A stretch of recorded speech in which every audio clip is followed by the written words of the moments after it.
जय हिंद दोस्तों। मैं निर्भय श्रीवास्तव आप सभी का स्वागत करता हूं अपने इस YouTube चैनल पर, जहां हम क्लास 12 के मैथमेटिक्स को पढ़ रहे हैं।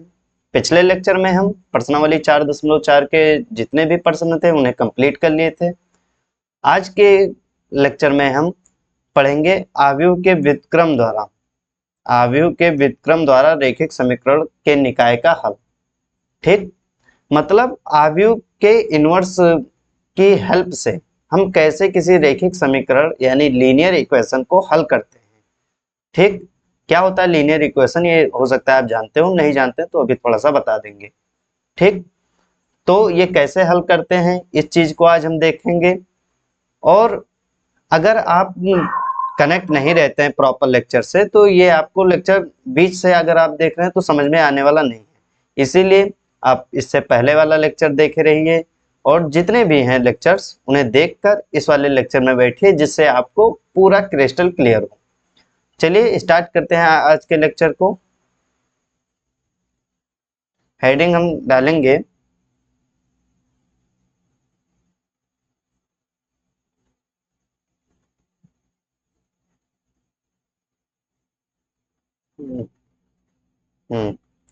हेडिंग है अपना रैखिक, एक सेकेंड सही से थोड़ा सा लिख देते हैं, ये अजीब लग रहा है।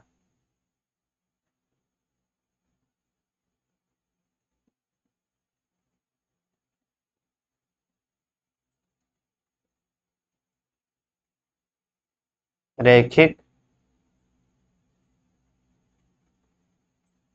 समीकरणों के निकाय का हल। निकाय का हल। ठीक, हमें इसे ही पढ़ना है। अब ये क्या होता है, कैसे होता है, ये सारी चीजें आज हम देखेंगे।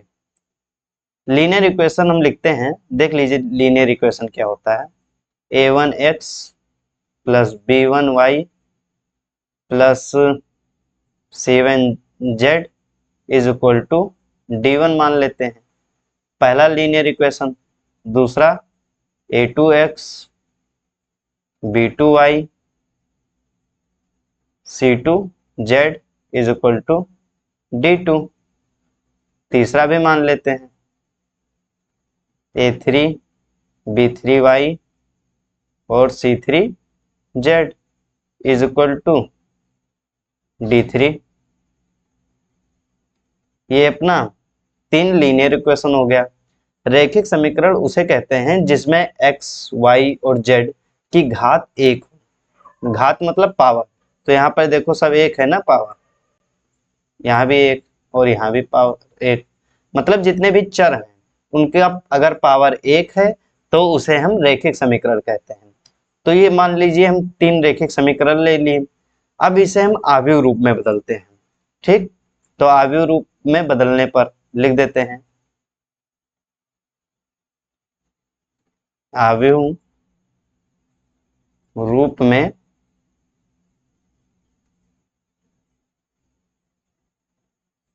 बदलने पर, आव्यूह रूप में बदलते हैं। तो आव्यूह रूप में बदलते कैसे, इस बात को गौर कीजिएगा। पहले हम आव्यूह बना लेते हैं।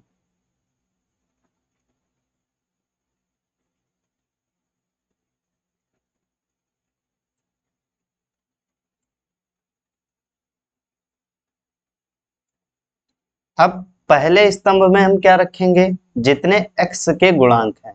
x के गुणांक क्या क्या हैं, a1, दूसरे में a2, तीसरे में a3, मतलब a1 a2 a3 लिख देंगे हम पहले स्तंभ में। a1 a2 a3। दूसरे स्तंभ में क्या लिखेंगे, y के गुणांक। अगर z होता तो z का, फिलहाल यहाँ पर है, z का गुणांक लिखेंगे, अगर z नहीं होता तो z का गुणांक नहीं लिखते, तो y का गुणांक लिखते हैं दूसरे स्तंभ में, b1 b2 और b3। तीसरे में z का गुणांक लिखेंगे, मतलब हम जितने चर होते हैं चर के गुणांक उन्हें स्तंभ में लिखते हैं। ठीक, ऐसा हम लिख लेंगे। फिर मल्टीप्लाई में हम जितने चर हैं उनको स्तंभ बनाकर लिख देंगे, एक्स वाई जेड। चर मतलब समझते हैं ना, जिसकी वैल्यू फिक्स नहीं होती उसे चर कहते हैं। एक्स वाई जेड की जगह पे कुछ भी हो सकता है ना, बराबर। अब जो बराबर के इस तरफ है, ठीक, मतलब जो बराबर चिन्ह के राइट साइड में है, आरएचएस में है, उन्हें लिख देते हैं स्तंभ बनाकर, D1 D2 और D3।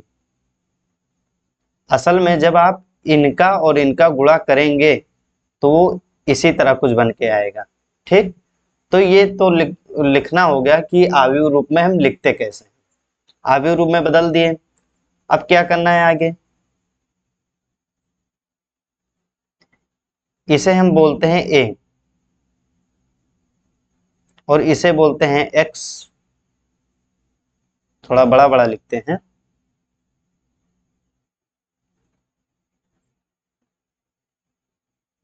इसे बोलते हैं ए, इसे बोलते हैं एक्स। बराबर में इसे बोलते हैं हम बी। ठीक, यानी A X is equal to B, ऐसा हम लिखते हैं। ये चीजें अभी रेज कर देते हैं।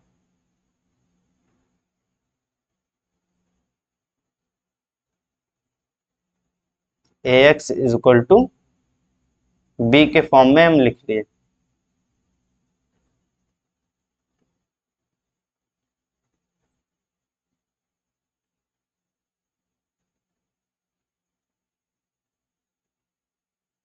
सही से लिख देते हैं। ये A X is equal to B के फॉर्म में लिख लिए हैं। अब अब जो बताने जा रहे हैं इसे ध्यान से सुनिएगा। फिलहाल अगर डेरिवेशन बताना चाहें तो बता दें, फिलहाल डेरिवेशन की कोई जरूरत नहीं। जो बता रहे हैं उसे ध्यान से बस आप देख लीजिए और एक्स्ट्रा जानने की कोई जरूरत नहीं है। अगर आप केवल अभी सुनते ही जाइए, जब हम क्वेश्चन सॉल्व करेंगे तो आपको बिल्कुल समझ में आ जाएगा कि हम कह क्या रहे हैं। पहला कंडीशन हो सकता है ए का डिटर्मिनेंट 0 के बराबर नहीं आए। दूसरा कंडीशन ए का डिटर्मिनेंट 0 के बराबर आ जाए। ठीक, अगर ए का डिटर्मिनेंट 0 के बराबर नहीं है तो हम ऐसा कुछ लिख सकते हैं, x इज इक्वल टू, क्योंकि a का डिटर्मिनेंट 0 के बराबर नहीं है यानी हम a इनवर्स निकाल सकते हैं, तो लिख देंगे x को a इनवर्स इंटू बी। ठीक, बड़ा लिख देते हैं थोड़ा, x is equal to a inverse into B.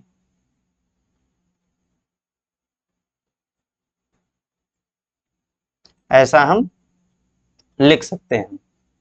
ये चीज यहीं से आया है। ठीक है, ये A X is equal to B जो लिखा है उसी से हम x is equal to A inverse into B लिखे हैं। ऐसा हम लिख देंगे और इसका ये मतलब हुआ इसके अद्वितीय हल। ठीक, इसका मतलब हुआ अद्वितीय हल है।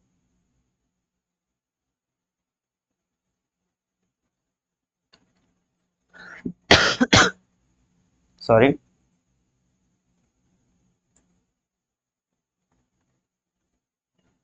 अद्वितीय हल है। ठीक, फिर अगर अब यहां पर देखिए, पहले बता देते हैं, अगर अद्वितीय हल हैं, जब भी हल होते हैं, जब भी हल होते हैं तो उसे हम संगत निकाय कहते हैं। तब जब अद्वितीय हल है तो इसे हम क्या कहेंगे, संगत निकाय बोल दो या फिर हल बोल दो, संगत निकाय है। फिर अगर ए डिटरमिनेंट 0 के बराबर नहीं है तब हम निकालते हैं adjoint of A into B, ये निकालेंगे। अगर ये 0 के बराबर हो गया तब अलग कंडीशन होता है, और ये 0 के बराबर नहीं हुआ तब अलग कंडीशन होता है। तो जब adjoint of A into B 0 के बराबर है तब क्या होता है, और adjoint of A into B 0 के बराबर नहीं होता है तब क्या होता है, ये दो चीजें हम देखेंगे। जब adjoint of A into B 0 के बराबर है तब इसके अनंत हल होते हैं, अनंत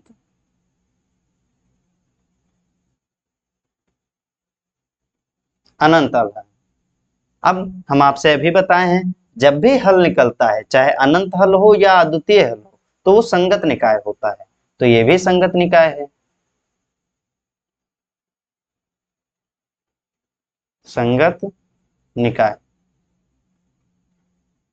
लेकिन अगर adjoint of A into B 0 के बराबर नहीं है तो कोई हल नहीं, कोई हल नहीं है।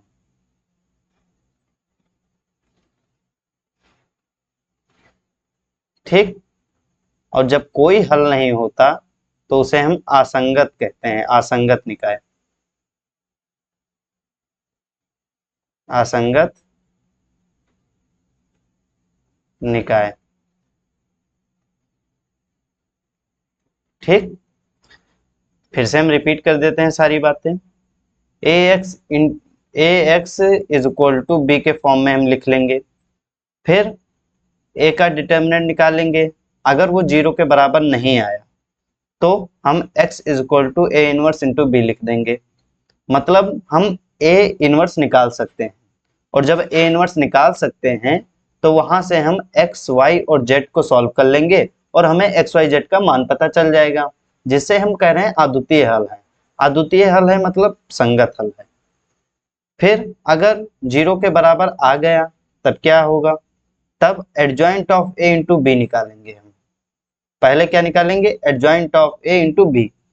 फिर निकालने के बाद अगर वो 0 के बराबर आ गया तो अनंत हल, जिसे हल है तो इसलिए संगत निकाय कहेंगे। और फिर अगर 0 के बराबर नहीं है तो कोई हल नहीं, असंगत निकाय, जिसे हम असंगत निकाय कहेंगे। तो आशा करता हूं आप ये समझ गए होंगे। अब एग्जाम्पल्स जब करेंगे तो आपको अच्छे से क्लियर हो जाएगा कि कहना क्या चाह रहे हैं। ये सारी बातें अभी आपको बिल्कुल क्लियर हो जाएगा। आप धैर्य बनाए रखिए, आप समझेंगे जब एग्जाम्पल्स को तो ये आपको समझ में आ जाएगा। बहुत कठिन चीजें नहीं है, बस आपको एक दो बार प्रैक्टिस करना पड़ेगा। ठीक, चलिए आगे बढ़ते हैं।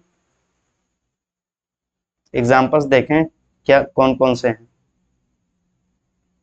एग्जाम्पल नंबर 16 सॉल्व करते हैं।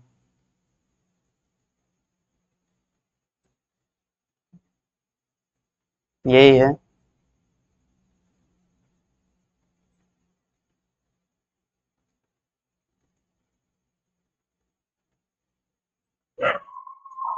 करते हैं इसे।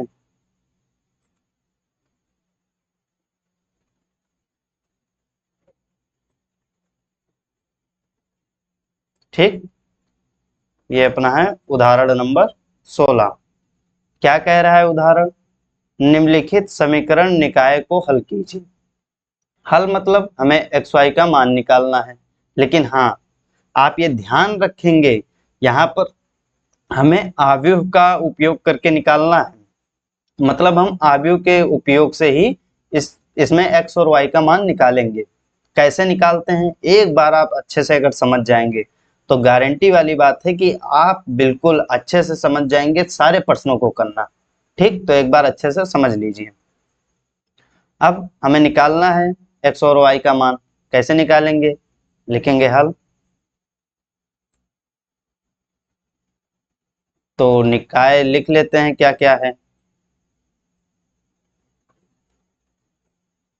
3x + 2y बराबर 7। अब लिखेंगे आव्यूह रूप में बदलने पर। आव्यूह रूप में बदलने पर आव्यूह रूप में बदल देते हैं। तो आपसे अभी बताए थे आव्यूह रूप में कैसे बदलते हैं। पहले स्तंभ में हम क्या लिखेंगे? x के गुणांक। तो x के गुणांक जो जो हैं उन्हें लिख देते हैं। एक 2 था, एक 3 था, तो 2 लिखे, फिर 3 लिख दिए। दूसरे स्तंभ में y के गुणांक 5 और 2। अब z के गुणांक तो है नहीं, तो हम इसे ऐसे ही लिख देंगे। इनटू में अब जो जो चर हैं उन्हें लिख लेते हैं। चर क्या है? x और y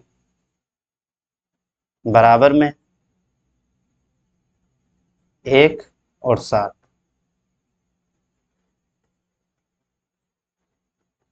तो यहाँ पर ax = b आ गया। तो पहले हम a डिटर्मिनेंट निकालेंगे। निकालते हैं। a अपना यही तो है। इसका डिटर्मिनेंट कैसे निकलेगा? 4 - 15 कितना आएगा? माइनस का 9।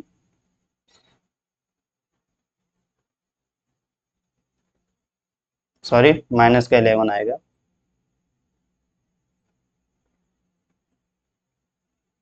माइनस का 11 ये आ गया अपना डिटर्मिनेंट, जो कि 0 के बराबर नहीं है। यहाँ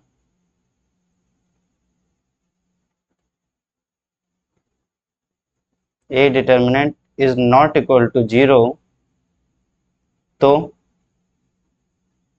a इनवर्स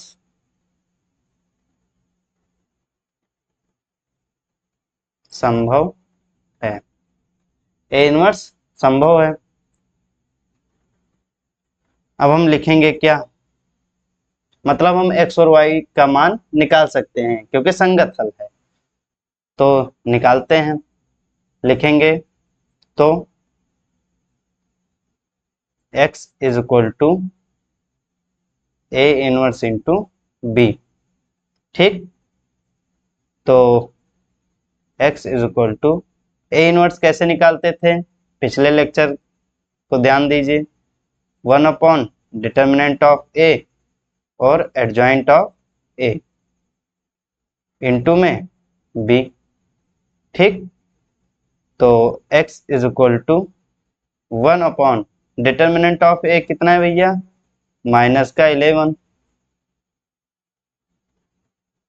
फिर एडजॉइंट ऑफ a निकाल लेते हैं। आसान है। ये रहा अपना a। यहाँ से एडजॉइंट निकालेंगे। तो कैपिटल A11 निकालते हैं। ये गया, ये गया, 2 आ गया, तो यहाँ पे 2 लिख देंगे हम। फिर कैपिटल A22 निकाल लेते हैं। ये गया, ये गया, 3 आ गया, लेकिन माइनस का 3 लिखेंगे क्योंकि ये चिन्ह बदल जाता है। फिर ये वाला स्तंभ गया, ये गया, 5, लेकिन हम माइनस का 5 लिखेंगे।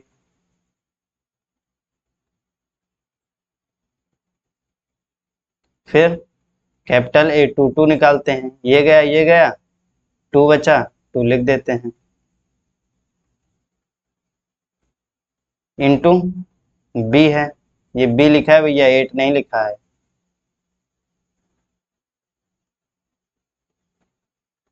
अब b क्या है?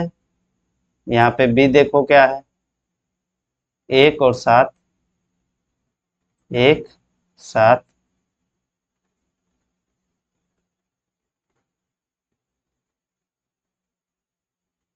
माइनस का 1/11। अब इन दोनों का गुणा कर लेते हैं। 2 को 1 से करेंगे, 2 2 - 35 कितना हो जाएगा? माइनस का 2 - 35, 33 हो जाएगा। फिर 3 को 1 से करेंगे तो -3 और 14, 14 - 3 कितना हो जाएगा? 11।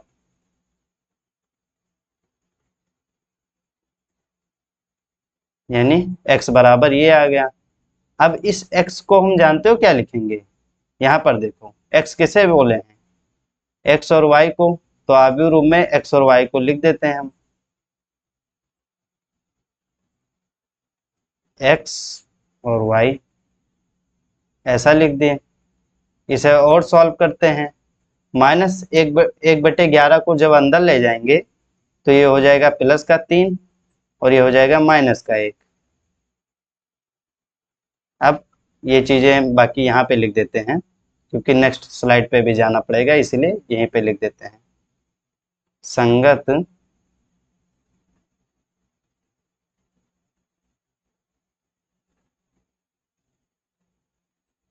संगत अवयव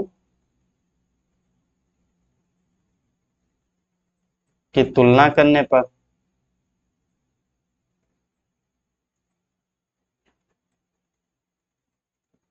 संगत अवयव की तुलना कर लेते हैं। तो जब संगत अवयव की तुलना करेंगे तो x बराबर कितने आ गया? 3 के और y बराबर -1 के। तो x बराबर 3 और y बराबर -1। यही चीजें हमें आव्यूह विधि से करना था, जिसे हम कर भी लिए हैं।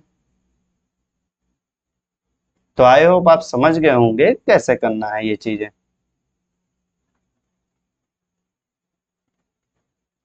हाईलाइट कर दिए। आंसर चेक कर लेते हैं बुक से। बुक साथ में ही रखते हैं क्योंकि बार बार हमें स्लाइड की तरफ जाना पड़ेगा, मतलब पीडीएफ देखना पड़ेगा, इसीलिए बुक रखते हैं। प्रश्नावली कौन सा है? 4.5 का एग्जाम्पल। एक सेकंड।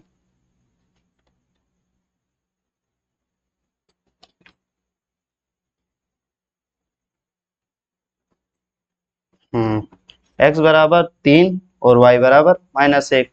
सही है, कोई दिक्कत नहीं है। आशा करता हूँ आप समझ भी गए होंगे। चलिए नेक्स्ट उदाहरण की तरफ बढ़ते हैं।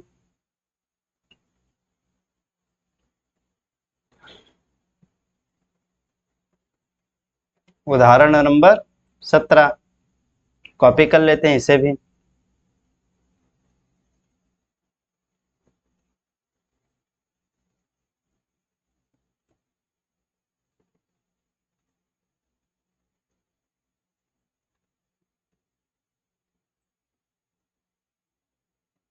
निम्नलिखित समीकरण निकाय, अब ये एक्स वाई और जेड तीनों दिया है। इस निकाय को आव्यूह विधि से हल कीजिए। हल मतलब एक्स वाई और जेड का मान हमें निकालना है। तो पहले तीनों समीकरण को लिख लेते हैं। लिखेंगे हल 3x - 2y plus 3z is equal to 8। कोई दिक्कत नहीं। फिर क्या लिखा है? 2x plus Y minus Z is equal to 1। ठीक। फिर क्या लिखा है? 4x - 3y plus 2z is equal to 4। एक चीज आप ध्यान रखिएगा हमेशा कि लेफ्ट हैंड साइड में जितने भी चर होंगे वो रहेंगे और राइट हैंड साइड में जो अचर है उसे रखेंगे। तो जितने चर हैं वो लेफ्ट हैंड साइड में है ना, तो हाँ तीनों समीकरण में लेफ्ट हैंड साइड में है और अचर राइट साइड में है। चलिए इसे आव्यूह रूप में बदलते हैं। आव्यूह रूप में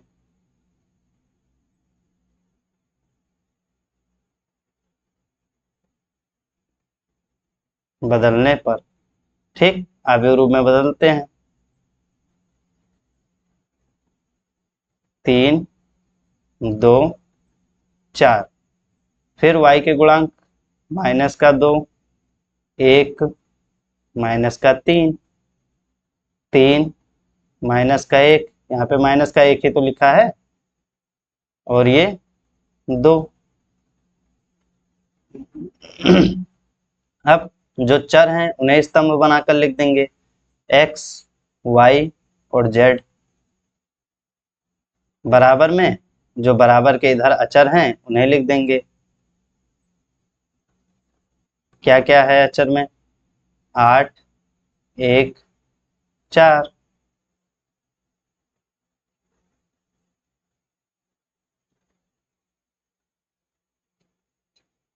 तो ये किसके बराबर हो जाएगा? A X is equal to B से तुलना करने पर।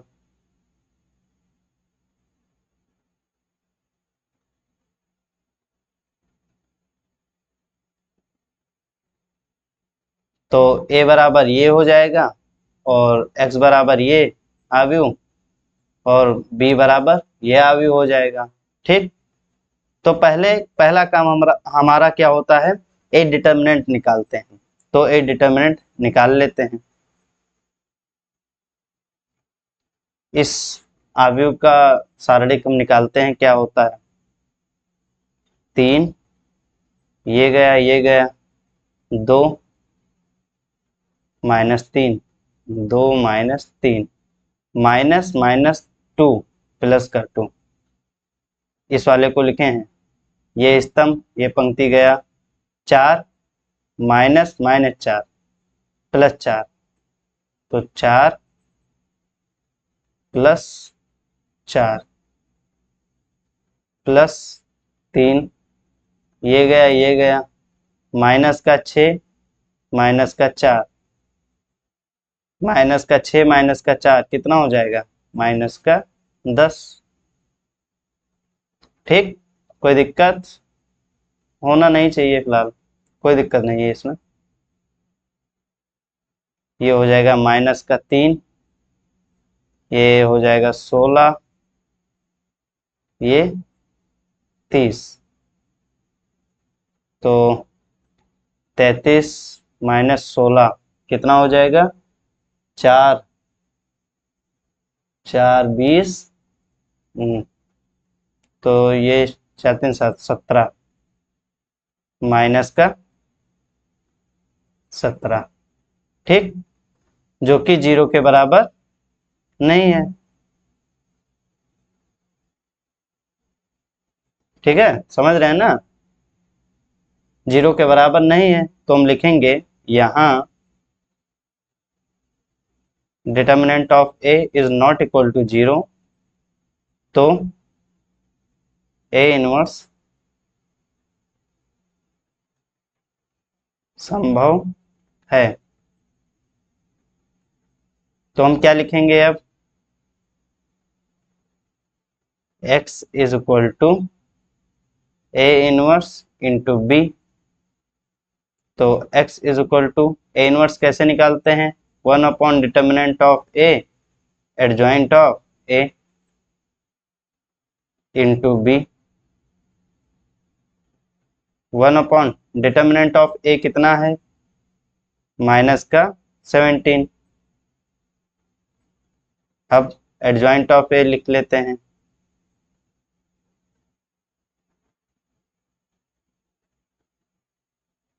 और यहाँ पर b लिख लेंगे फिर। तो b क्या है? 8 1 4, यही तो b है। 8 1 4, ये b हो गया। एडजॉइंट ऑफ ए हम साइड में निकाल लेते हैं, फिर वहां पे वैल्यू पुट कर देंगे।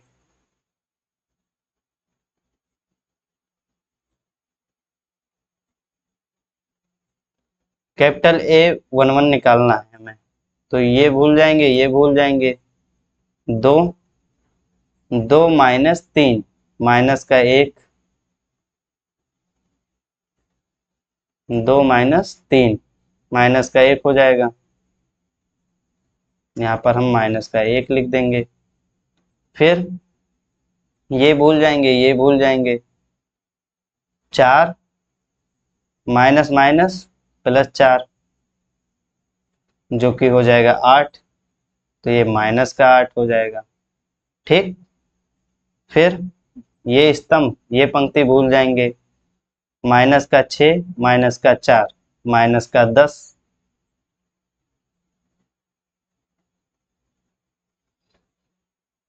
फिर 2 1 निकालते हैं। ये पंक्ति, ये स्तंभ भूल जाएंगे। माइनस का 4 और प्लस का 9, क्योंकि माइनस माइनस प्लस 9 हो जाएगा ना। तो 9, 9 में से 4 जाएगा तो 5, लेकिन हम क्या लिखेंगे, माइनस का 5। फिर 2 2 निकालते हैं। ये स्तंभ, ये पंक्ति गया। 6, 6 माइनस 12 माइनस का 6। फिर 2 3 निकालते हैं। ये स्तंभ, ये पंक्ति गया। माइनस का 9 और माइनस माइनस प्लस का 8। माइनस 9 और प्लस 8 माइनस का 1। लेकिन माइनस का 1 नहीं, प्लस का 1 होगा, क्योंकि यहाँ पे साइन चेंज हो जाता है। ठीक। 8 2 3 तो निकाल लेते, एक बार फिर से निकाल लेते हैं। ये स्तंभ, ये पंक्ति चला जाएगा। माइनस का 9 और माइनस माइनस प्लस 8, तो माइनस का 9 प्लस का 8 माइनस का 1, लेकिन ये चिन्ह चेंज हो गया, प्लस का 1 हो गया। फिर 3 1 निकालते हैं। 2 माइनस 3, 2 माइनस 3 माइनस का 1, तो हम इसे माइनस का 1 लिख देंगे। एक सेकेंड, यहाँ पर हम माइनस का 1 लिख देंगे। फिर 3 2 निकालते हैं। ये गया, ये गया। माइनस 3 माइनस 6 माइनस का 9 हो जाएगा, लेकिन चिन्ह चेंज हो जाएगा, प्लस का 9। -3 -6, सही है। फिर ये चला जाएगा, ये 3 प्लस 4, क्योंकि माइनस माइनस प्लस हो जाएगा। 3 प्लस 4 7, यहाँ पर हम 7 लिख देंगे। तो ये अपना आ गया एडजॉइंट। तो एडजॉइंट लिख लेते हैं, क्या क्या है। माइनस का 1 -8 -10 माइनस का 5 -6 1 माइनस का 1 9 और ये 7। इरेज कर देते हैं ये रफ वाला काम। ठीक। सॉल्व करते हैं इसे। x को हम क्या लिख देंगे अब, अभी लिखते हैं जब बिल्कुल आंसर आना होगा। -1/17, इन दोनों का गुणा कर लेते हैं।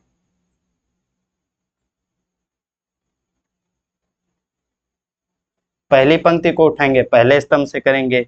माइनस का 8 माइनस का 5 माइनस का 13 माइनस का 4 माइनस का 17 हो गया। फिर दूसरे मतलब पंक्ति को उठाएंगे, पहले स्तंभ से करेंगे। माइनस का 64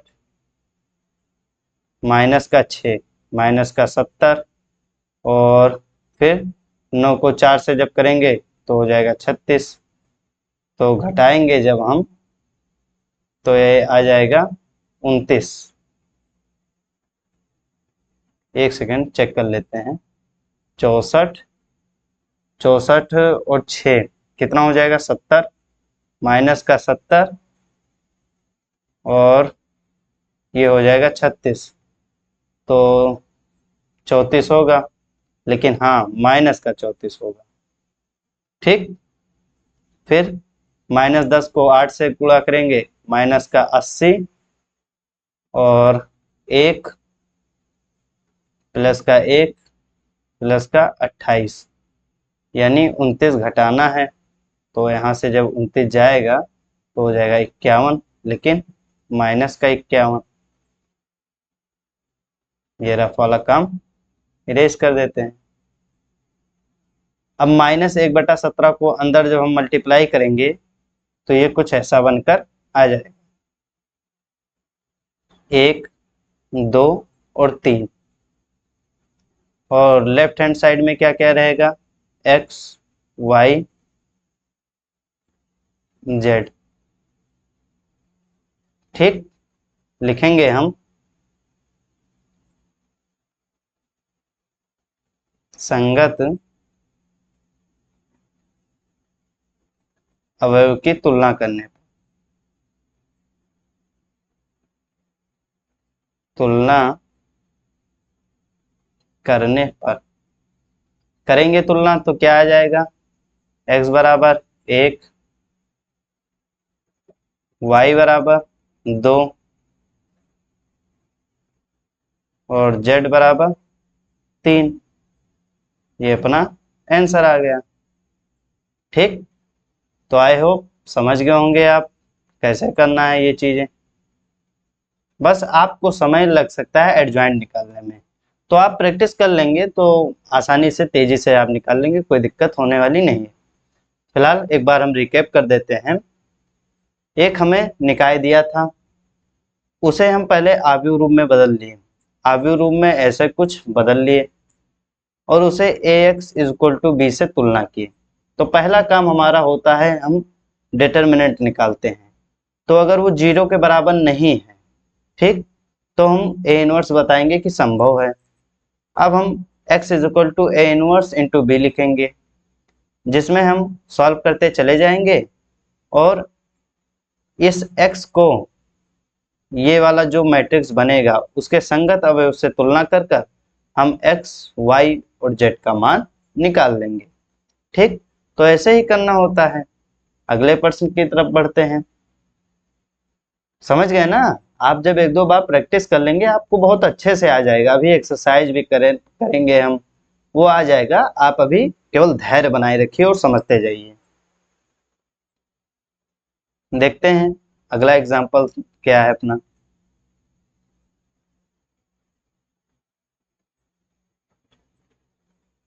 चलिए कॉपी कर लेते हैं इसे भी।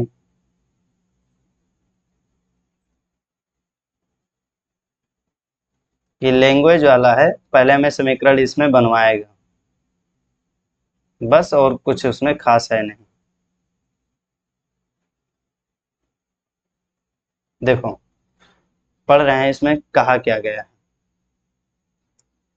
3 संख्याओं का योग 6 है। एक एक लाइन हम क्लियर करते जाएंगे और लिखते जाएंगे। 3 संख्याओं का योग 6 है, तो मान लेते हैं वो 3 संख्या x, y और z है। ठीक, लिखते हैं हल। लिखेंगे माना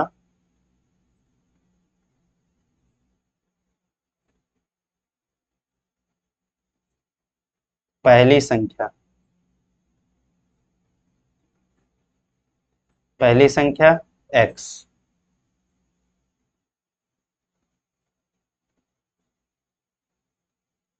दूसरी संख्या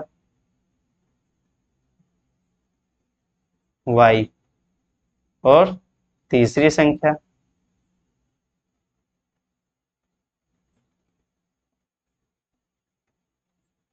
z। ये मान लिए।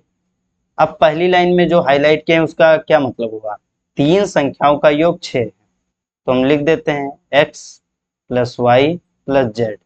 इसका योग कितना दिया है, 6। यदि हम आगे पढ़ रहे हैं, यदि हम तीसरी संख्या को 3 से गुणा करके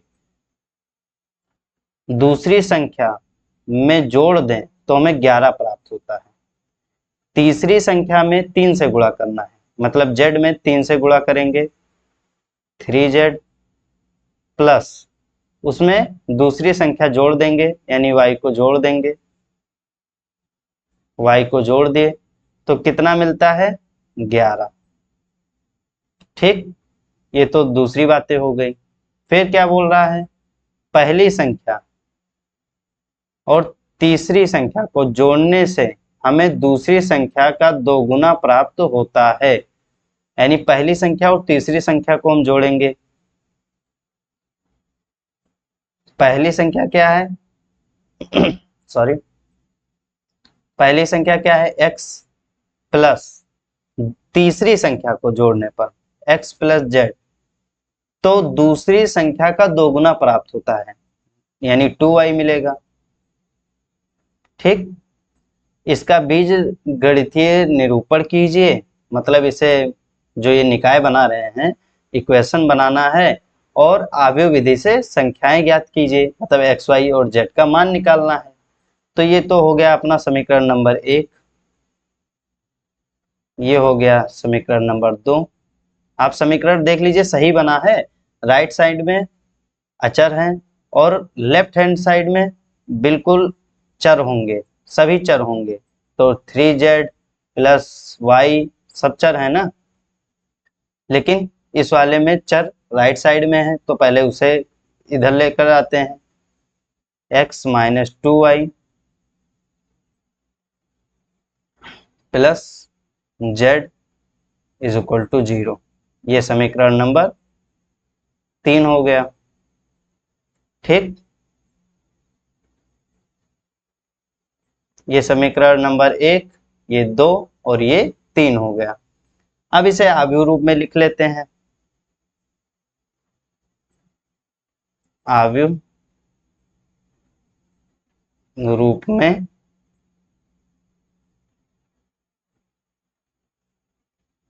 लिखने पर,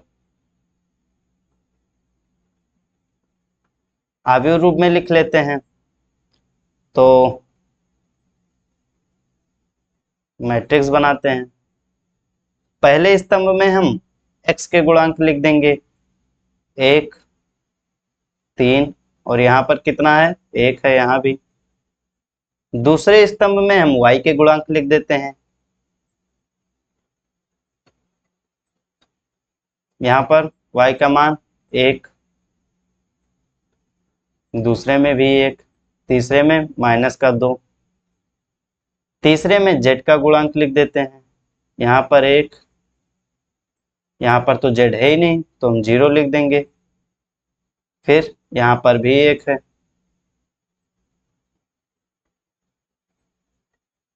अब इनटू में क्या लिखते हैं? जो हमें फाइंड करना होता है उसे स्तंभ बनाकर लिख देंगे, एक्स वाई जेड।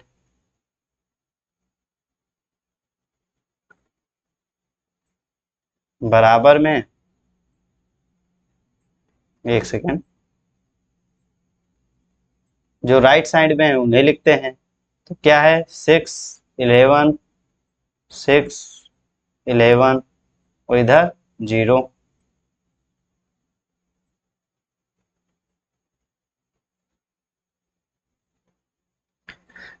अब क्या करेंगे हम?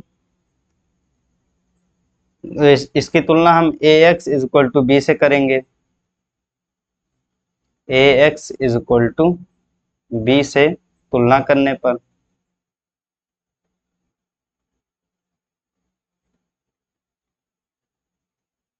ax is equal to B से, ये a हो जाएगा, ये x हो जाएगा और ये अपना b हो जाएगा। तो पहला काम हमारा क्या होता था? a डिटर्मिनेंट निकालना, निकाल लेते हैं। ये गया, ये गया,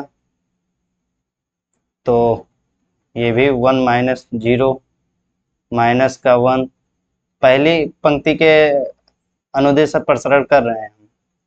ये स्तंभ, ये पंक्ति गया 3, 3 माइनस 0 3 हो जाएगा, प्लस का 1, ये गया, ये गया, माइनस का 6 माइनस का 1 माइनस का 7,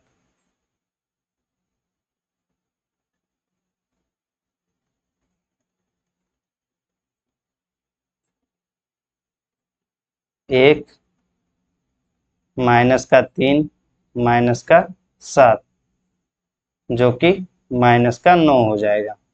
ठीक, और जो 0 के बराबर नहीं, हम लिखेंगे यहाँ a डिटर्मिनेंट 0 के बराबर नहीं है, तो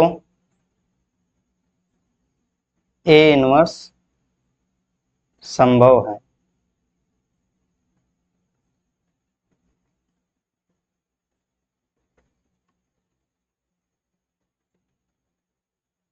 ए इनवर्स संभव है। अब सॉल्व कर लेते हैं इसे।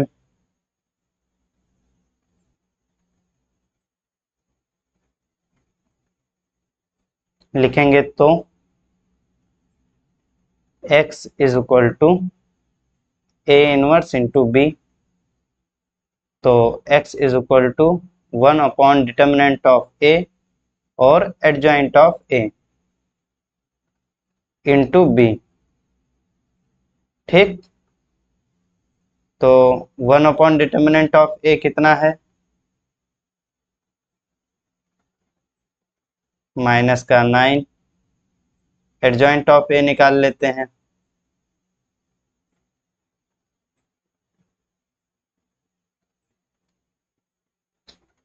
यहाँ पर हम b लिख देंगे।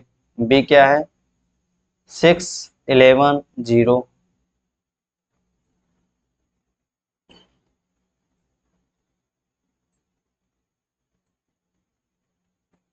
यहाँ पर हम एडजॉइंट ऑफ ए लिखेंगे। ध्यान से देखिएगा, एडजॉइंट ऑफ ए कैसे निकालेंगे। ये पंक्ति, ये स्तंभ गया, 1 माइनस 0, 1 में से 0 जाएगा, कितना हो जाएगा, 1, चिन्ह चेंज नहीं होगा। फिर ये गया, ये गया, 3 माइनस 0 कितना हो जाएगा, 3, लेकिन चिन्ह चेंज हो जाएगा, माइनस का 3। फिर ये गया, ये गया, माइनस का 6, माइनस का 1, माइनस का 7।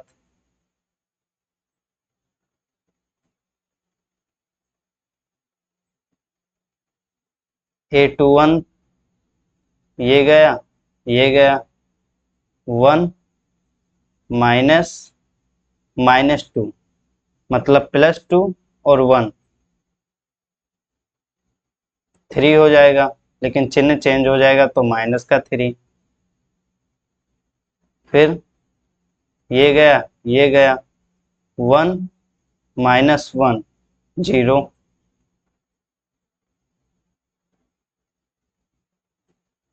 ये पंक्ति, ये स्तंभ चला जाएगा। फिर माइनस का 2, माइनस का 1, माइनस का 3, लेकिन चिन्ह चेंज हो जाएगा, प्लस का 3। माइनस का 2, माइनस का 1, माइनस का 3। ठीक है, अब A31 निकालते हैं। 0 -1, माइनस का 1, तो यहाँ पर हम लिख देंगे माइनस का 1। A32 निकालते हैं। ये गया, ये गया, 0 -3, माइनस का 3, लेकिन चिन्ह चेंज हो जाएगा, प्लस का 3। फिर ये गया, ये गया, तो 1 -3, 1 -3 कितना हो जाएगा, माइनस का 2, माइनस का 2 लिख देंगे हम। इसका और इसका गुणा कर लेते हैं। x इज इक्वल टू -1/9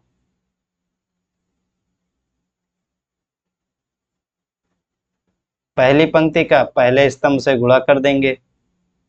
6 को 1 से करेंगे तो 6, 6 -33, तो 33 में से अगर हम 6 घटा देंगे तो कितना हो जाएगा, माइनस का 27।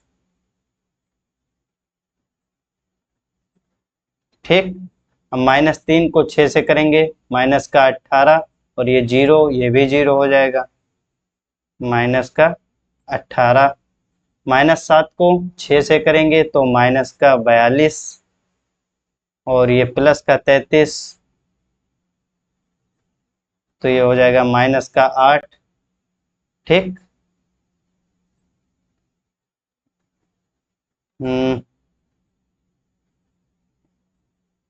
7 2 9, माइनस का 9 होगा, प्लस का 33 है ना, तो 7 और 2 9 हो जाएगा,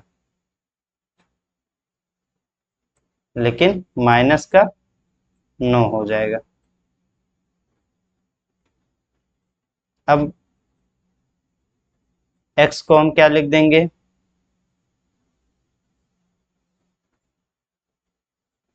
एक्स वाई जेड।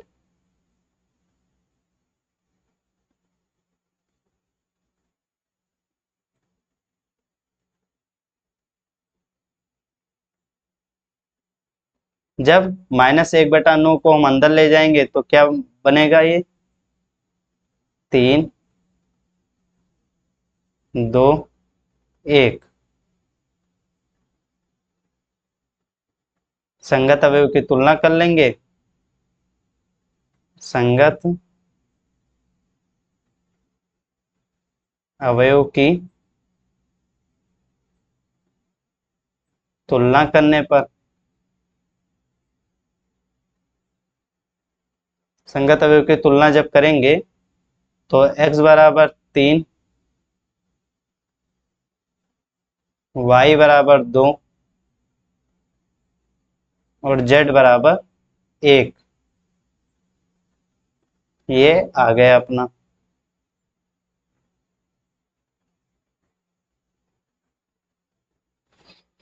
अब ये संगत निकाय का हल कैसे करते हैं रैखिक समीकरण में, वो आप अच्छे से समझ जाएंगे, बस आप प्रैक्टिस करते रहिए। देखते हैं और एग्जांपल्स हैं या बस इतने ही? तो अब एक्सरसाइज है अपना, तो इतने ही एग्जांपल्स थे। अब एक बहुत खास बात आपको बताने वाले हैं। ये जो आज हम सीखे हैं संगत अवयव का हल कैसे करते हैं, मतलब रैखिक समीकरण के निकाय का हल आव्यूह विधि से इनवर्स निकालकर कैसे करते हैं, ये चीजें आपके बोर्ड परीक्षा में बिल्कुल आएगा, 100% आएगा। एक क्वेश्चन आएगा, सबसे लास्ट में आएगा, शायद 8 नंबर का रहेगा वो। आप अथवा में रहेगा, आप इसे कीजिए या फिर कोई और चैप्टर का दिया रहेगा प्रश्न, उसे करें। तो आप इसे अगर अच्छे से प्रैक्टिस कर लेंगे तो ये समझ लीजिए 8 नंबर आपका फिक्स है। ठीक, तो ये बहुत ही इंपॉर्टेंट, बहुत इंपॉर्टेंट, बहुत इंपॉर्टेंट टॉपिक है, इसीलिए आप इसे अच्छे से तैयार कर लीजिए। क्योंकि जब आप इसे तैयार कर लेंगे तो आपका कॉन्फिडेंस अलग ही हो जाएगा कि हाँ, मुझे इनवर्स भी निकालना आता है, मुझे वो एडजॉइंट भी निकालना आता है। ठीक, मतलब इस क्वेश्चन में हमें इनवर्स कैसे निकालना है वो पता चल जाता है, एडजॉइंट कैसे निकालना है वो पता चल जाता है। इसीलिए जब आप ऐसे सवालों को करेंगे तो इससे आपका पिछला वाला जो हम लेक्चर लिए थे उसका वही रिवीजन होता रहेगा। इसीलिए आज का लेक्चर बहुत ही इम्पोर्टेंट था और इसे मुझे विश्वास है आप इसका प्रैक्टिस जब करेंगे तो आपको बिल्कुल क्लियर भी हो जाएगा। तो आज इतना ही रखते हैं और आपका होमवर्क जो रहेगा आज, होमवर्क, ठीक, होमवर्क में आप क्या करेंगे, आप जो आज पढ़ाया गया है और जितने 3 सवाल किए हैं एग्जाम्पल्स, उन्हें आप रिवाइज करेंगे। पहला काम ये जरूर करना है आपको पर डे, ठीक, जो हम पढ़ाते हैं उसे रिवाइज जरूर करना है, उसे आप रिवाइज करेंगे और एक्सरसाइज के प्रश्नों को बताएंगे, आप ट्राई कीजिएगा। फिलहाल हम नेक्स्ट लेक्चर में सॉल्व कराएंगे। एक्सरसाइज में आप ये वाला प्रश्न ट्राई कर लीजिए, ये वाला प्रश्न ट्राई कर लीजिए, और इसमें आपको बिल्कुल एक्स वाई जेड का मान अगर निकालना अगर संभव होगा, मतलब उसका डिटरमिनेंट 0 के बराबर नहीं आएगा तो आप निकाल भी लीजिएगा। ये वाला तो आप कर ही लीजिए, ठीक, और इसमें 7वां 8वां और 9वां, ठीक, ये आप कर लेंगे। मतलब ये जो 4 प्रश्न दिए हैं ये आप समझ लीजिए आपके प्रैक्टिस के लिए दिए हैं, क्योंकि कल जब हम लेक्चर में आपको पढ़ाएंगे, लेक्चर में कराएंगे तो आप अच्छे से वहां पर समझ जाएंगे, क्योंकि आप रिवाइज किए रहेंगे, आप सॉल्व किए रहेंगे पेन पेपर पर, तो इससे आपको बहुत बेनिफिट होने वाला है। तो आज इतना ही रखते हैं, मिलते हैं कल के नेक्स्ट लेक्चर में, और आप ऐसे ही तैयारी करते रहिए और अपनी तैयारी को मजबूत करते रहिए रिवीजन से, जिससे आप बोर्ड एग्जाम में अच्छे से अच्छा मार्क्स क्या 95 प्लस 95 प्लस स्कोर कर सकें और अपने गांव का नाम रोशन करें, अपने सिटी का नाम रोशन करें, अपने मम्मी पापा का नाम रोशन करें। तो आज के लिए इतना ही रखते हैं, मिलते हैं नेक्स्ट लेक्चर में। बहुत बहुत धन्यवाद, बहुत बहुत आभार। चलिए नेक्स्ट लेक्चर में मिलते हैं। Thank you so much.